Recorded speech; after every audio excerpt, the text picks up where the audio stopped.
Remember the amount used to arrest him, to feed him, to keep him in police cells, arraign him in court, bring him in 4-5 Subarus with armed policemen, getting the judiciary, the clerks, the processing, the paper of the charge sheet. In total, the state must have used to the tune of 10 million shillings to arraign Eric in court and his.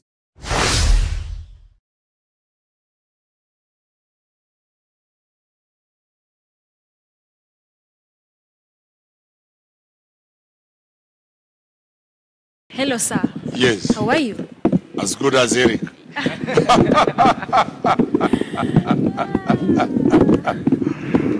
Well.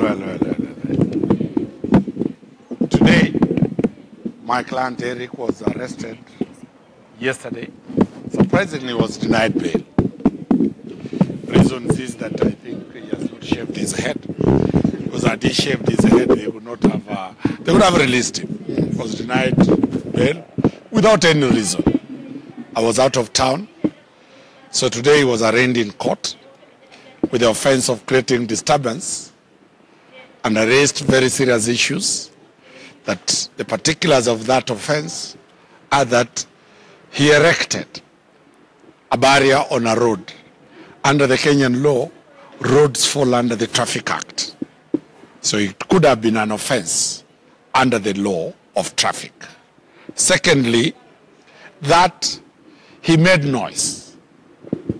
And I raised the question, what decibels, what amount of volume is prescribed under the EMA Act that you can not make noise? Discourse and claps and loudspeakers can be measured. Can the voice, the noise of a human being, cause disturbance?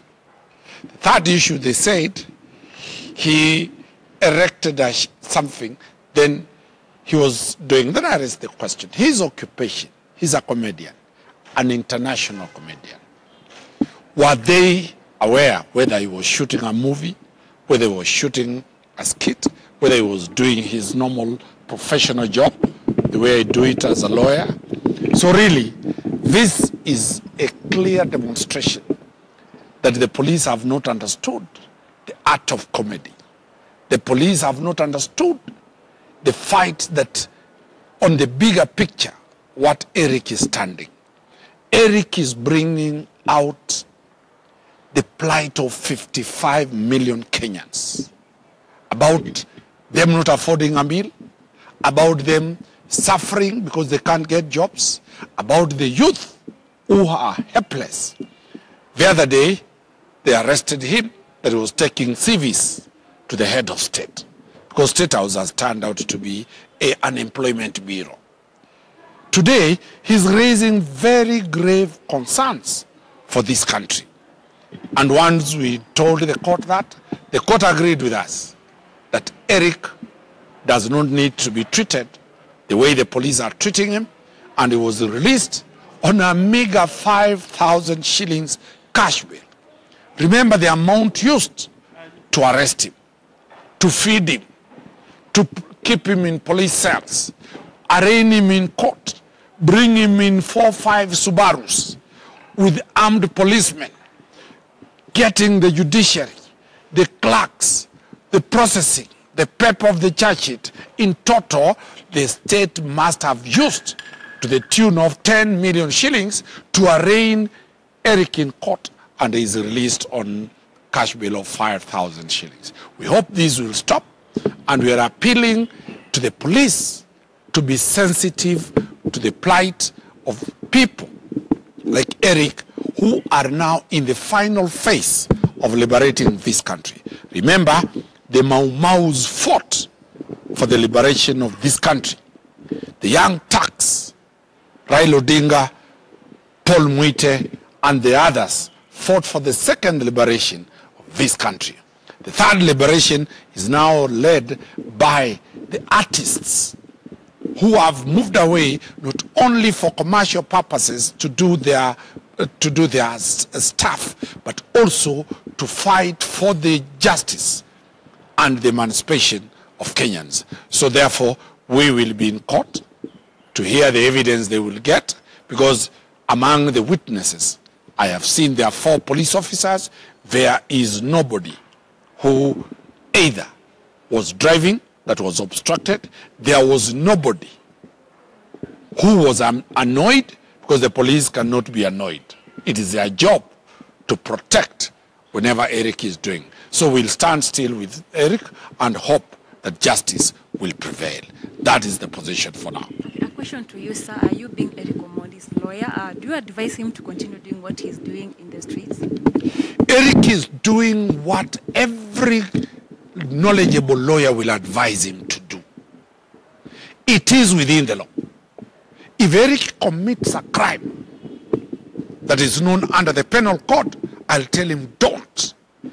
Eric is exercising Article 37 of the Constitution, the right to demonstrate, the right to bring to the public what is ailing the country. Eric is bringing out what the Constitution safeguards. Eric, under Article 27 and Article 22, he has a right to association. You cannot restrict that. That is a constitutional mandate. So, and that is why the government, that's why the courts are finding it very, very unpleasing that when somebody is exercising his right to exercise culture, to exercise artistic skills, potential of talent, when does exploitation of one's human potential or talent become a crime? So Eric has not transgressed any known penal law, any known constitutional prohibition. He is within his constitutional right to continue doing, and as his lawyer, I'm encouraging him that he is doing exactly what more than 10,000 schools in this country are doing to teach citizens, young Kenyans, to remove, to understand, so that they are knowledgeable. Eric, by virtue of what he's doing, he is trying to bring awareness to 55 million Kenyans. We have seen you presented some of the people who've been arrested during the demonstrations. As an advocate of those clients, do you feel that it is time maybe for you advocates and the citizen to file a class suit to compel maybe the police to let Kenyans picket, demonstrate and gather around? 2 petitions have been filed to challenge, one by UDA to stop the demonstrations. The judge was very categorical that that is a constitutional right. Another petition was also filed before Justice Omondi, and the ruling was very clear. You cannot limit the right of Article 37. I've seen my lecturer trying to move to the parliament that they want to make a law on regulating demonstrations.